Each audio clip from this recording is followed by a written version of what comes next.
Welcome to Whisked Words, a gentle space where stories are slowly stirred, emotions are carefully folded in, and every word is created with heart. Settle in, breathe deeply, and let this story meet you exactly where you are. Chapter 1. The Final Breath. The chamber was cloaked in perpetual twilight, the only sound the faint, rhythmic rasp of shallow breathing and the distant mutter of a coming storm. The air hung thick and heavy, saturated with the pungent, sickly sweet odour of medicinal herbs that had failed one after another to stop the inevitable. In the centre of the gloom lay a small, fragile body, Princess Elara. Third-person narrative. Elara, the original, beloved daughter of Prince Kaelin, was dying. For 6 years, her small life had been a constant battle against a wasting sickness. Now, as the shadows deepened, that battle was decisively lost. Prince Kaelin knelt beside the carved oak bed, his large frame shaking with a grief that had consumed him for years. He ignored the palace physicians who murmured reassurances they no longer believed. He ignored the fear churning in his gut. All he saw was the pale, still face of his child. He held a small velvet pouch tightly in his hand, empty now save for dust. That herbal concoction, brewed with the last of his family's gold, had failed hours ago. There was only one hope left.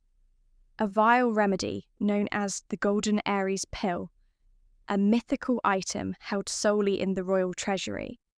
And the treasury belonged to his brother, the king. Kaelin rose, his movements stiff with despair, his mind fixed only on his daughter. He was no longer a prince. He was simply a desperate father. "Wait, Kaelin, you can't," his advisor whispered, grabbing his arm. "You know King Alaric will deny you. He hasn't spoken your name in 5 years." "Then he will see my face tonight," Kaelin snarled, wrenching his arm free. "If the king's pride condemns my daughter, then let the gods judge him for it. I will beg, I will steal, but I will not watch her take her last breath without a fight." Kaelin burst from the chamber, the thunder outside matching the desperate urgency of his stride. He raced toward the opulent main palace, carrying the last flicker of his child's life as a burden and a prayer. Meanwhile, miles away, in a dimension utterly separate from kingdoms and golden pills, their other life was ending just as abruptly. First-person narrative, Elara E., the Earth Orphan. The rain was cold, slicing through my cheap work uniform as I left the subway entrance.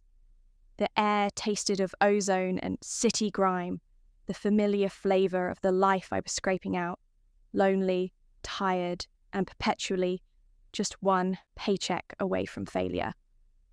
An orphan who grew up moving from one sterile institution to the next, graduating not with applause, but with a crushing debt and the hollow knowledge that no one would ever truly notice if I vanished. "I just need sleep," I thought, clutching the small bag of groceries. Just sleep, and maybe tomorrow I can find the energy to face the rent. Then the world turned into a searing flash of white light. The screech of the tires was the last sound I heard from Earth. There was the sickening impact, the feeling of brittle bone and flesh giving way, and then the instant, profound absence of pain. All that was left was a sensation of being pulled, not downward into darkness, but upward into an impossible velocity. It felt like tearing through a seam in reality itself. I wasn't lonely anymore. I was nothing, a speck of consciousness being violently remade. My final, desperate, unspoken thought, a quiet wish formed over a lifetime of emptiness, was selfish and simple. I just wish I could know what it's like to belong. To be truly, unconditionally loved. Third-person narrative, back to the palace. Kalen reached the main courtyard, soaking wet, his breath ragged. Before him stood the towering, iron-clad palace gates, impassable, immutable, and barred tight. A small guard detachment stood before them, their faces grim. "Open them!" Kalen roared, slamming his fist against the cold metal. "I demand entry. I require the golden Ares pill for the princess." The chief guard stepped forward, his eyes lowered.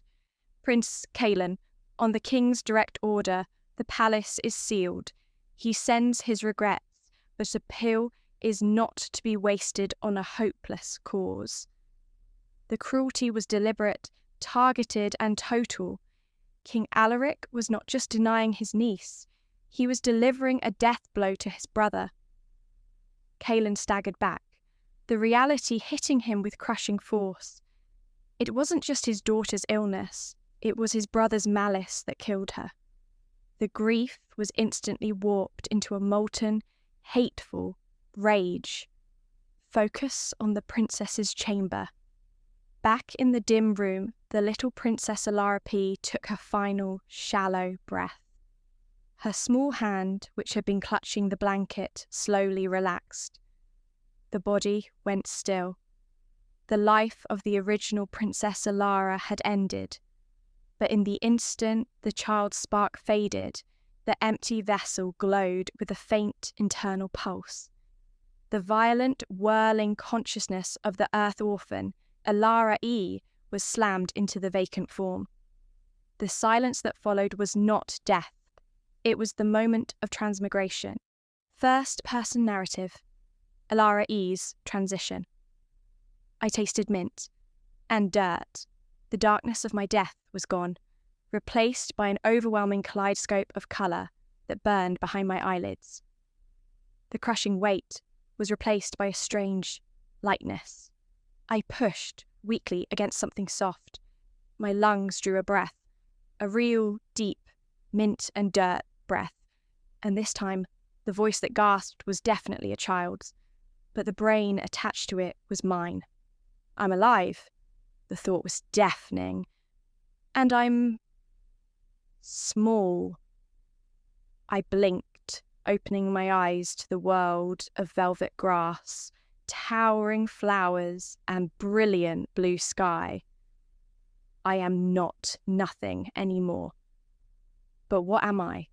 This is Whisked Words. Subscribe or follow for more gentle stories coming soon.